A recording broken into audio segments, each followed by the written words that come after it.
Hello, welcome to our video on our social anxiety study.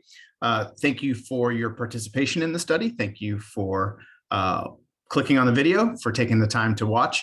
I'm going to walk you through a little bit of background on what we're doing and what we're trying to accomplish.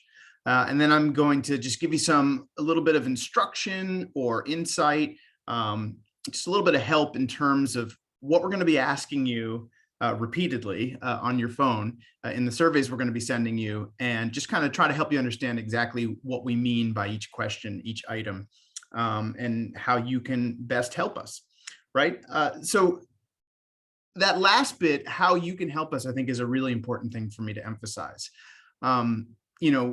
What we're doing here is we're trying to understand how anxiety functions.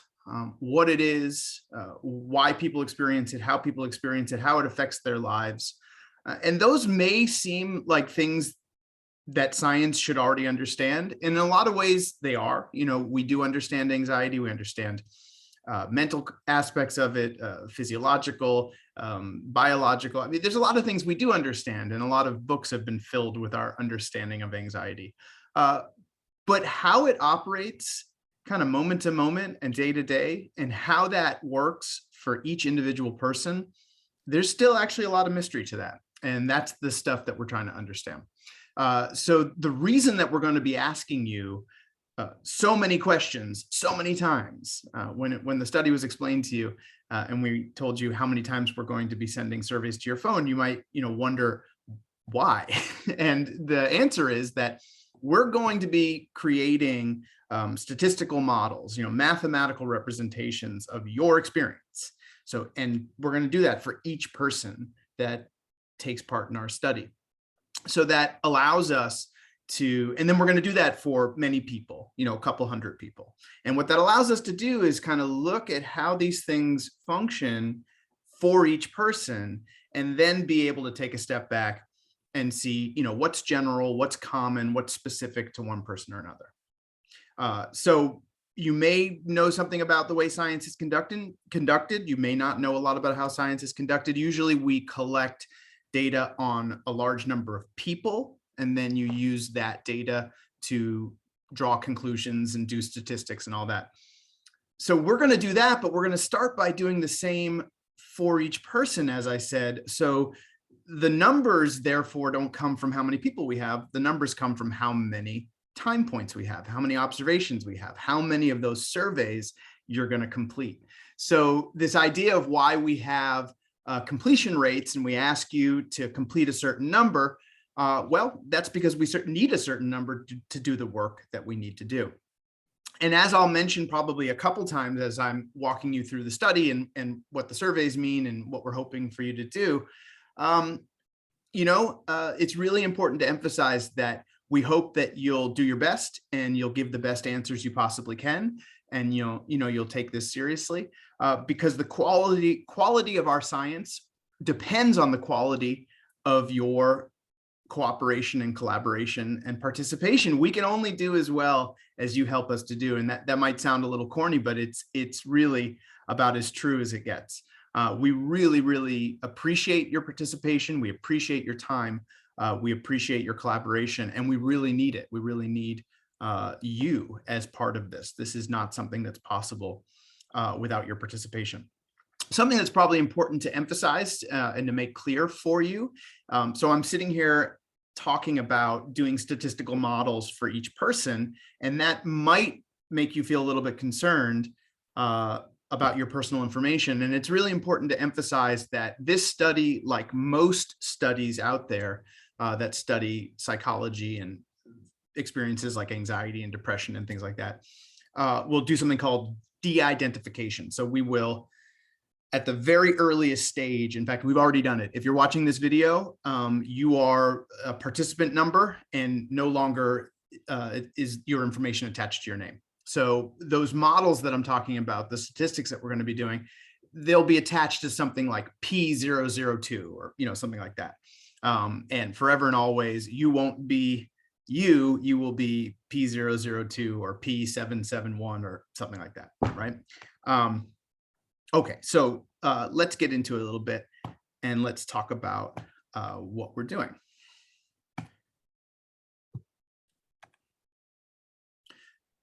you're going to be given a set of items, what is the term we use for these questions you'll get, or things that we want you to respond to. So you'll be given these surveys multiple times a day, and there's going to be 2 answer formats. One of them is going to ask you, to what degree have you felt one way or another? That's going to be on a 0 to 100 scale. And the idea here is 0 is none, right? None at all. There will be a couple scales that will be a little bit different, where one side of the scale will mean something different than none at all. And I will be clear about that when I get to those. But most of these will be questions where we ask, have you felt down or depressed? Have you felt anxious? Have you felt afraid? And for those questions, the 0 means nope, 0, none at all. I couldn't possibly feel less fear, for instance. 100 is the opposite, right? So 100 is going to be as much as possible. So now the idea is you could not possibly feel more fear or feel more anxiety, or whatever the question might be, right? So that's this 0 to 100 slider. You can, use that in whatever way works for you. We're aware that individuals will have their own ways of interpreting the words we're providing. What we want you to do is we want to have you do 2 things. One, keep in mind the descriptions that I'm going to be giving you here, right? And try to the best of your abilities to answer the questions in a way that's consistent with how I'm trying to describe the items for you, the words for you. The other thing is, to the extent possible, we want you to try to use these scales in a consistent way, right? So it's not going to be possible. You're not a robot. You're not a machine. It's not going to be possible for your 10 to mean the exact same thing every time. And well, no, this time it's definitely a 17 without a doubt, or, something like that. That's not what we're expecting. But I think what we do want is, for instance, your max to be consistent, right? What you think of as the most anxiety possible or the most fear possible, for that to be consistent, and that you're doing your best for the 80 and the 60 and the 40 and whatever the numbers along the scale, to be pretty consistent for you, for your experience. That's the most important part, right? Because we're doing these things on a person by person basis, what matters most is that the way you use these scales is consistent for you. So each time you get a survey, and every time you look at one of the items on the survey, we want you to think very briefly about your experience during the last hour, and then answer to the best of your ability. What we're looking for is, we want a response that's as spontaneous and immediate as possible. We really want this to go pretty quickly. Every time your phone buzzes and it's our survey, we want you to open it up, do a quick scan of your experience, is the way I often phrase it, right? You're thinking about the last hour. How did I feel? What did I do?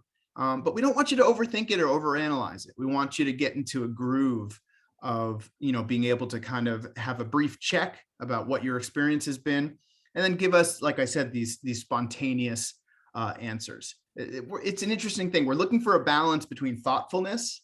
We really do want you to be thoughtful and give us careful, good quality information. But we also, have been doing this type of research long enough to know that you can do that pretty quickly, that people can do that pretty quickly. And that's how we want you to try to do it. So lastly, we're interested in your thoughts, feelings, and experiences, regardless of whether they occurred in response to something in the external world, there's an event that happened and you had a reaction to it, or seemed to happen spontaneously, right? The feeling of suddenly feeling anxious or suddenly feeling sad, and kind of the sense that it came out of nowhere. When we ask you, for instance, how anxious do you feel? We're not asking about whether there was a reason to be anxious, or, somebody said something to you, or, something happened in the world. We really just want you to think about, in the last hour, what's my level of anxiety been on that 0 to 100, and just try to give us the best answer you can. Okay, so the other type of answer format that we're going to have is simple yes, no. And the questions will ask you, have you had this experience? And then you're going to tell us yes or no. I'll repeat this a little bit later. Something that's important about those items that you'll probably pick up on pretty quickly is, for many of them, if you say no, you'll move on. But if you say yes, you'll then get prompted to say, oh, okay, you've had this experience, and now you'll get the to what degree. So look, let's be honest. It's going to be easy to get through the survey a few seconds faster. I don't know, 10 seconds faster, 15 seconds faster, but noticeably faster. It will be possible to intentionally skip those items to get through the survey faster. And we really ask you not to do that. We're trying to understand, the nature of people's anxiety, why, for instance, they avoid certain situations or experiences, why they might avoid other people, what makes them feel distressed and upset. We really want to understand these things for the value of science and helping people and designing better treatments and all these kinds of things. And as I said earlier, the degree to which you give us sincere, good quality information, I just can't emphasize how much it matters. So while I acknowledge that you can get through one of the surveys a little quicker, if you knowingly say no to something to skip the additional degree question, I just really ask you not do that. And I ask that you just take those extra, again, seconds, moments, just take those extra few seconds. If you had the experience and the answer is yes, just give us that yes, and then a quick to what degree, and then we'll have some really nice data, and we really appreciate it. Okay, so let's talk through the items now. The first item is this question, and it's going to be yes, no, right? So this is a yes, no. We're going to ask you whether in the last hour you have felt distressed. Some of you, that might already make all the sense in the world. You know exactly what that means. And for some, that might be an odd thing to ask. For this question, we'd like you to reflect on the entirety of your current state, or current state being, the last hour, and indicate for us whether you would consider yourself to be experiencing emotional upset. So this could be related to anxiety, depression, frustration, anger, apprehension, unease. There's a lot of words we could use here. We're being intentionally very broad. As you're going to see in a moment, we're going to be very specific about, how anxious have you felt? How afraid have you felt? You'll see we're going to give you a bunch of more specific terms to respond to. But the key distinction here is that your overall emotional experience crosses a personally relevant threshold of unpleasantness, right? So this, could include situations where you might consider using or seeking mental health resources to reduce the amount of distress you're experiencing. The fact is, if you're participating in our study, you've demonstrated to our study staff that you experience significant distress, right? You called and we did a phone screen with you. We did a larger interview with you. So we know you're experiencing distress. What we want to try to figure out is to basically break down your experience into the moments when you are and are not distressed. That's the level of granularity or specificity that we're looking for here. We need your help to make those distinctions, right? So it sort of comes down to thinking about, when you're seeing this item, is this one of the bad moments or not, right? Is this one of the upsetting moments, one of the unpleasant moments or not? Trying to figure out what that threshold is, and are you above it or below it? And if you need any more help or explanation with this item, by all means, reach out to our study staff and we can help you out. Okay, felt down or depressed. So first of all, we're using two words here to try to be as inclusive as we can about how you might phrase this yourself. Some may identify more with the word down, some may identify more with the word depressed. Some other similar words are low or blue. Certainly this is akin to sadness, but we're looking for something a little broader. Sadness is certainly included in feeling down or depressed. But we also, want to allow this to be a little bit of a broader definition. Feeling down and depressed can have both mental and physical components, and that balance may differ from person to person. Felt anxious. So feeling anxious can have mental and physical components. Physically, these are typically feelings of increased bodily arousal or uneasiness, kind of a charged feeling in the body. Mentally, there's typically a sense of foreboding or impending danger. Other words might be apprehension, tension, worried thoughts. Anxiety can be a reaction to everyday situations, or it can be something that seems to arise independently. Felt frightened or afraid. Like feeling anxious, feeling frightened or afraid involves mental and physical reactions. However, for feeling frightened or afraid, this is more of an acute experience than feeling anxious. The bodily reactions involved in fear tend to be more immediate and intense, whereas feeling anxious is a more diffuse experience, a more kind of general sense of apprehension. Fear tends to be more pronounced. I used the word acute a moment ago. More pointed is another word that we could use. But I want to acknowledge for some people, anxiety and fear may be very similar and overlapping. That's okay. There's a number of items here where that might be the case for you or somebody in our study. We don't want you to worry about that too much. It's not your job to make these words different if they don't feel different to you. If you're giving similar answers and those are your sincere answers, that's totally okay. Still, that being said, to try to make this as clear as I can for you, we think of fear as a strongly activated and a sense of immediate danger, right? Whereas anxiety, again, is, I think, the example that's often used when we, in a psychotherapy setting, when we're trying to help somebody understand the nature of fear and anxiety, often there's an example given of anxiety is the feeling of kind of walking through the jungle and or the woods and being on guard for a threat to jump out, for a bear or a lion or whatever to jump out at you. And then fear is having to engage with that threat, fight or flight, pounding heart, that kind of thing. So hopefully that helps. Felt angry.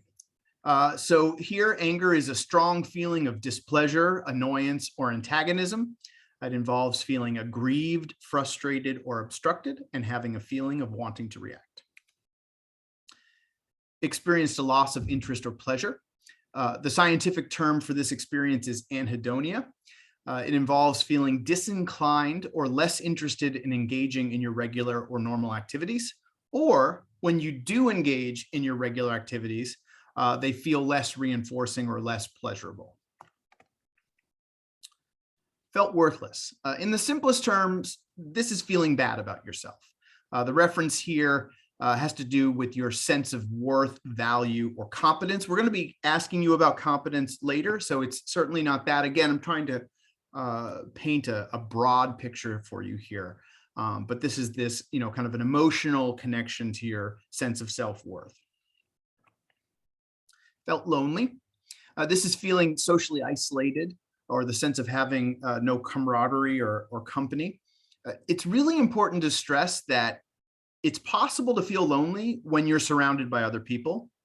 And it's also possible to not feel lonely when you're by yourself, right? So we don't want you to interpret this item as having to do with whether you're physically alone or not. This is the feeling of feeling lonely, not the physical designation of being alone. So hopefully that's clear.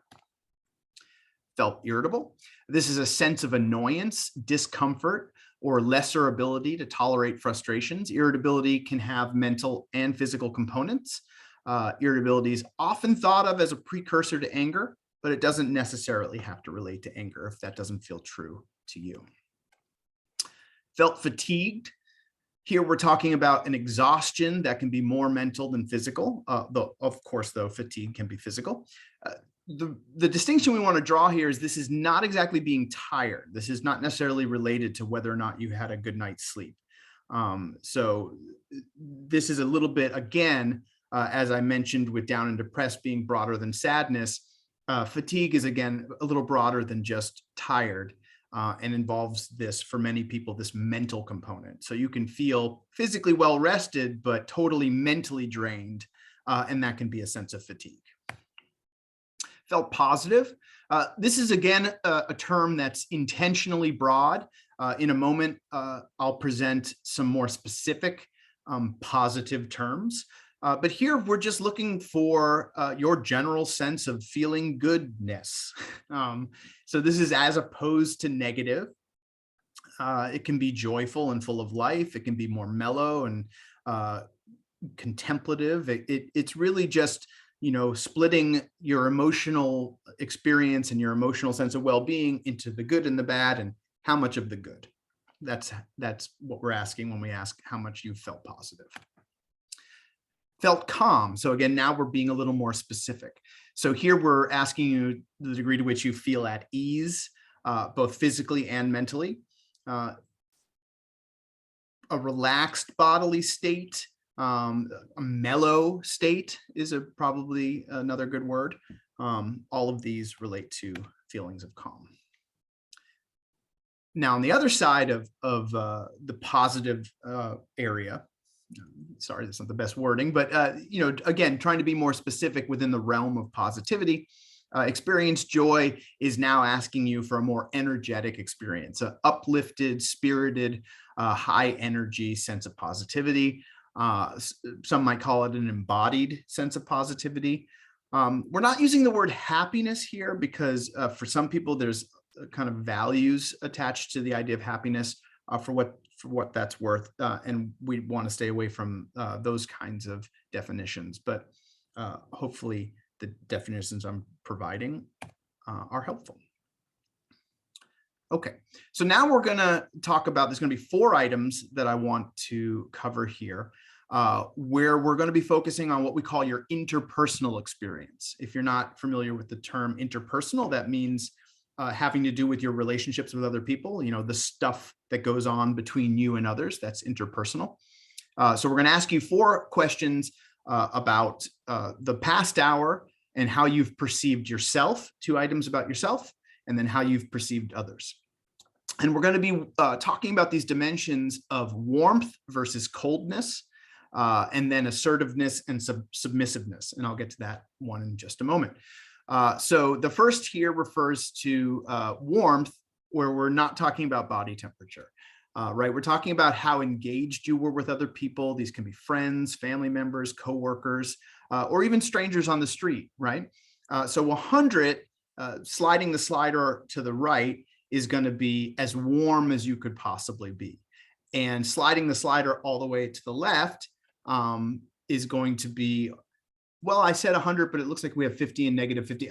However it looks on your screen, I apologize if I've prepped a bad example here, but definitely there's going to be to the right is warm and to the left is cold. Okay, so pulling it all the way to the right is going to be the most warmth you could ever exhibit, and pulling it all the way to the left is as cold as possible. So cold is being distant, remote, standoffish, right? So this question is asking you how you've perceived yourself, whether you perceived yourself as warm versus cold. And so now we're talking about assertiveness versus submissiveness. Again, this is in relation to your interpersonal behavior, how you've experienced yourself in relation to others over the past hour. Some might say that this is related to power dynamics.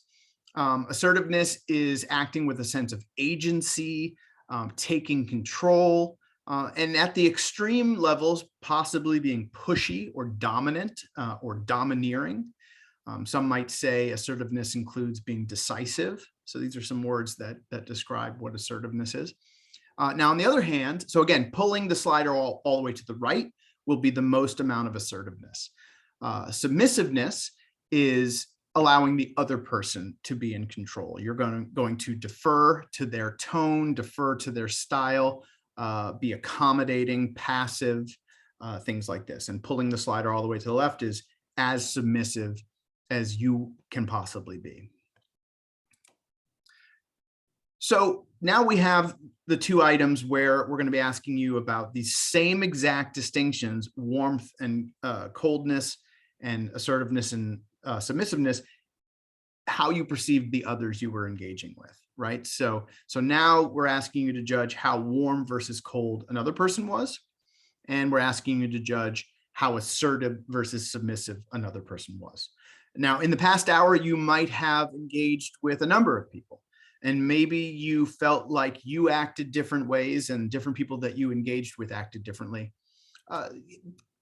Just do the best you can, right? So just give us, in general, when you think about the last hour, how warm were you in general versus cold? Thinking about all the people that you interacted with over the last hour, how warm or cold were they? How assertive or submissive were they? Okay, avoiding activities. So now we're going to get into a section of the survey that I talked about earlier, where you're going to get some yes, no questions, and then those are going to be followed up by questions of degree.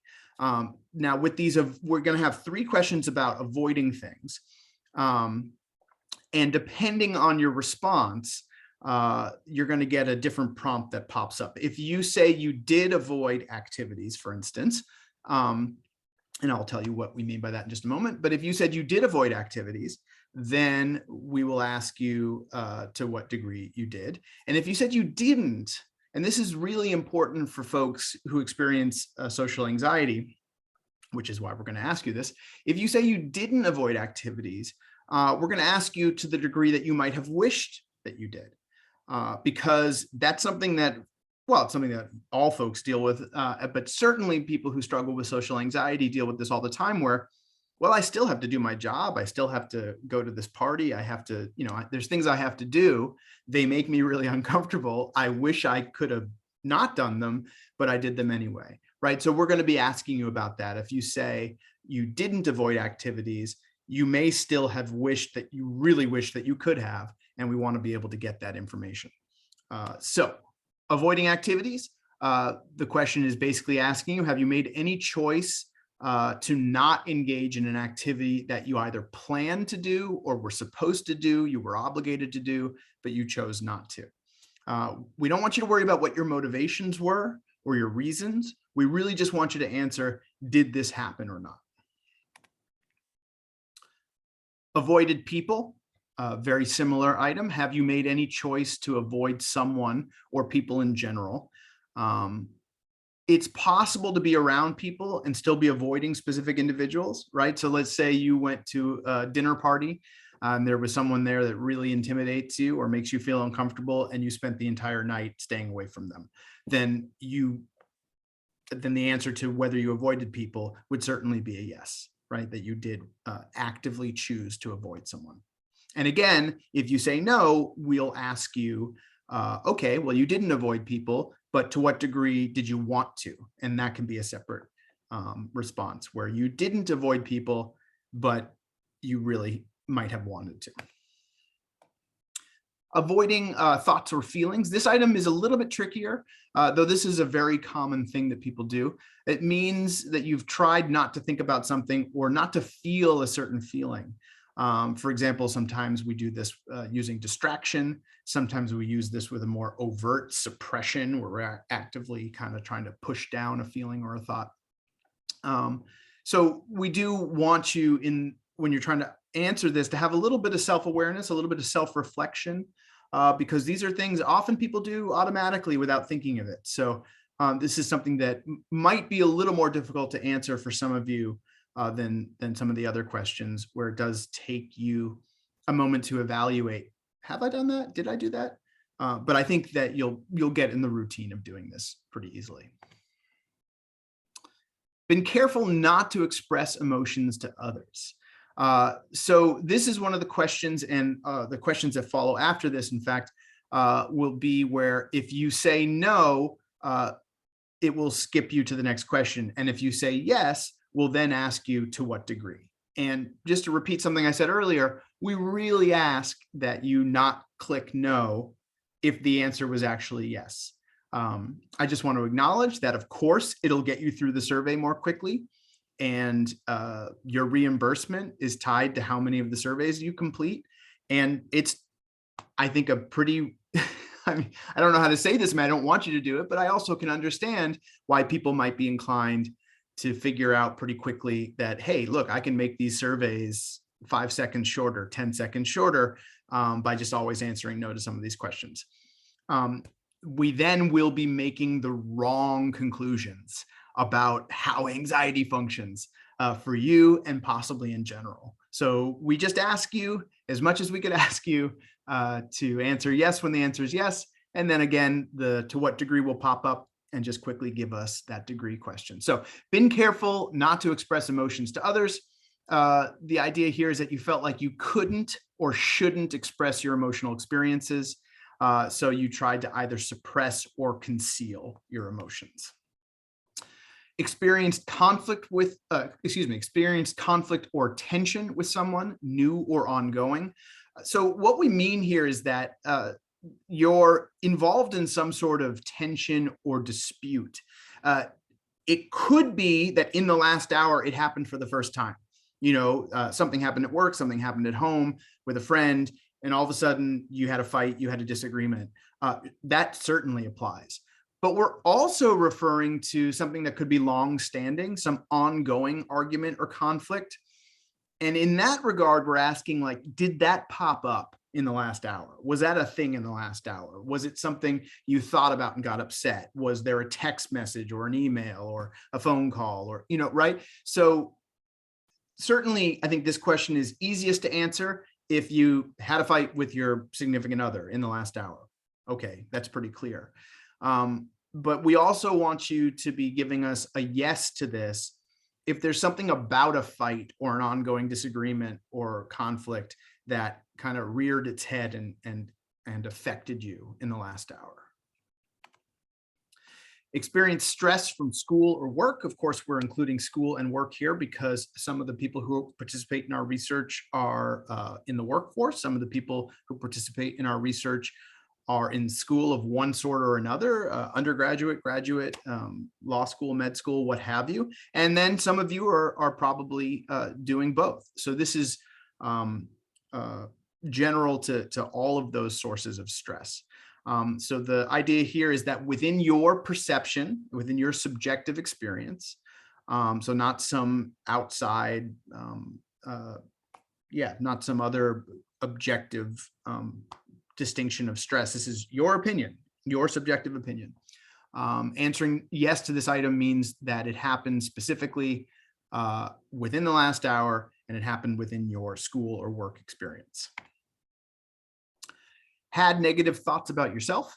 Negative thoughts about yourself can be of all sorts. It can be shame, guilt, worthlessness. Again, I've mentioned that there's probably for some of you going to be some overlap between the items on this survey, and that's okay. So for instance, if the negative thoughts about yourself had to do with worthlessness, and we've already asked you about worthlessness, then the answer is probably yes. And then when it says to what degree, that slider is probably going to be pretty close to what you gave us for worthlessness, and that's okay, right? So negative thoughts about yourself can be related to things that you did, said, or just something about you.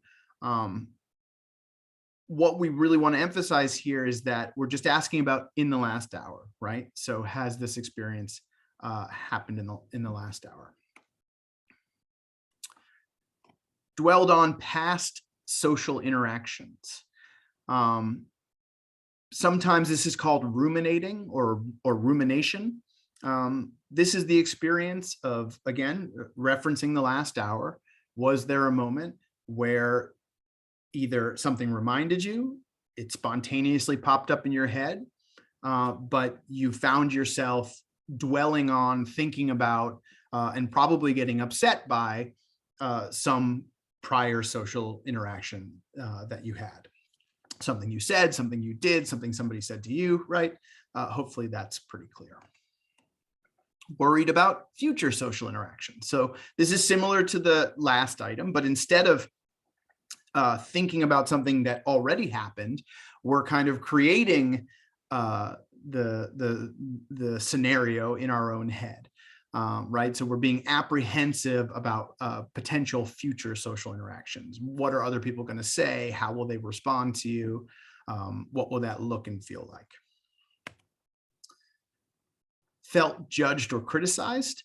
The degree to which you felt like others did not accept, like, or approve of you, something you did, something you said. Maybe somebody actually overtly criticized you, overtly judged you, actually said something to you, or it could be your own perception. It's just about whether you felt that way. That's what we're looking for. And again, it's, I said degree a moment ago, but it's yes or no first. And then if it's a yes, we'll ask you to what degree that's been the case. Felt accepted.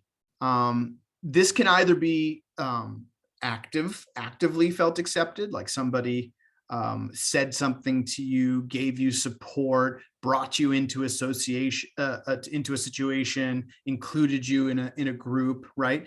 Or it can just be a feeling that happened spontaneously, that you in the past hour had a sense that you feel connected and included and loved and supported, right? And again, it's yes, no, did you feel accepted? And then we'll prompt you, if you did, to what degree. Felt competent, capable, able, skilled, qualified. This can be in any role that you have, as a friend, as a partner, as a parent, as a worker, as a student, any of those. Okay, so that is, here's my face. So that's the survey. Those are all the items. Hopefully that was clear. Just briefly, if you're still with me, and thank you for hanging in there and watching that whole video. I just want, once again, to thank you for your participation. And I really sincerely and genuinely mean it. I cannot do my work as a scientist without the hard work that you provide. It's a little bit tedious. It's repetitive, right? We're going to be asking you these questions over and over and over again. Sometimes your phone will buzz when it's really convenient to pull it out and answer, and it'll feel like no big deal. And sometimes it might feel like an imposition, right? And I really appreciate that you hang in there with us and do the best you can and provide us with this information. As I said at the beginning, the quality of our science is directly related to the quality of your responses. So I appreciate your collaboration. I appreciate your participation. I appreciate what you're doing in participating and giving your time to our research. And with that, thank you very much for watching, and we'll see you later.